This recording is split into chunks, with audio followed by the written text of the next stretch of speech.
France entered this World Cup semi-final as one of the most dangerous teams in the tournament. 6 matches, 6 victories, 16 goals scored. Kylian Mbappé was just 1 goal away from matching Lionel Messi's reported World Cup record of 21 goals. But 90 minutes later, Mbappé had been silenced, France had failed to score, and Spain were heading to the World Cup final. This was not just a 2-0 victory, this was a complete Spanish masterclass. Here are the 5 players who destroyed France's World Cup dream. At number 5, Mikel Oyarzabal. The opening 20 minutes were tense. Neither team wanted to take unnecessary risks, but Spain gradually started finding space around the French penalty area. Then came the first major moment. Lamine Yamal was brought down inside the box, and Spain were awarded a penalty in the 22nd minute. With an entire country watching, Oyarzabal stepped forward. No panic, no hesitation. He calmly converted the penalty and gave Spain a crucial 1-0 lead. That goal completely changed the match. France could no longer sit back and wait for Mbappé, Dembélé, and Barcola to attack on the counter. They had to chase the game, and that played directly into Spain's hands. At number 4, Dani Olmo. Olmo did not score, but he was involved in the moment that ended France's hopes of reaching another World Cup final. In the 58th minute, Pedro Porro moved forward from right back and combined with Olmo. Olmo returned the ball perfectly, Porro finished the move, and Spain suddenly had a 2-goal advantage.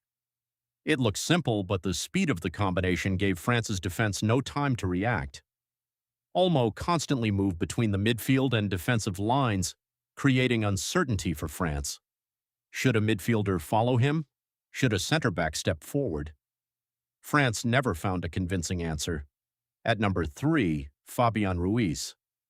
This was not a match where Spain completely dominated possession.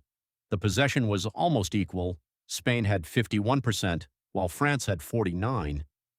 But Spain still controlled the important areas of the pitch, and Fabian Ruiz was a major reason why. He helped Spain escape pressure, recover second balls, and move possession forward without taking unnecessary risks. Whenever France tried to build momentum, Ruiz helped slow the game down. Whenever Spain found space, he helped increase the tempo. He finished with a match rating of 7.9, one of the highest ratings among Spain's outfield players. France had talented midfielders, but Spain's midfield looked calmer, more organized, and more intelligent throughout the semi-final. At number 2, Pau Cubarsí. France started the match with an attack containing Kylian Mbappé, Ousmane Dembélé, Michael Olise, and Bradley Barcola. On paper, that should have terrified any defense, but Cubarsí played without fear. He did not constantly dive into challenges or get dragged away from his position. Instead, he stayed patient, protected the central areas, and helped force France into difficult shots. France registered 10 total attempts, the same number as Spain. But the quality of those opportunities was completely different. Spain produced 1.63 expected goals. France produced only 0.31. That tells the real story. France had possession and shots, but Spain's defense prevented them from creating clear chances. Mbappé entered the match with 20 World Cup goals. He left without scoring and received a rating of only 5.8. Cubarsí, meanwhile, earned a 7.7. And finally, at number 1, Pedro Porro. Porro did almost everything for Spain.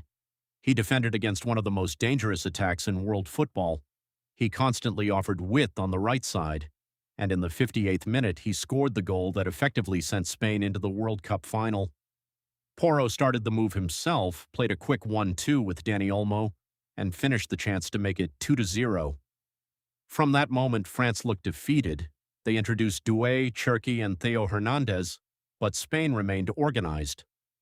Porro finished with an 8.1 rating, the highest rating among Spain's outfield players. Only goalkeeper Unai Simón received a higher score. This victory was not built around one superstar. Oyarzabal delivered under pressure. Olmo created the decisive second goal. Fabian Ruiz controlled the midfield. Cubarsí helped silence Mbappé, and Pedro Porro produced the performance of his life.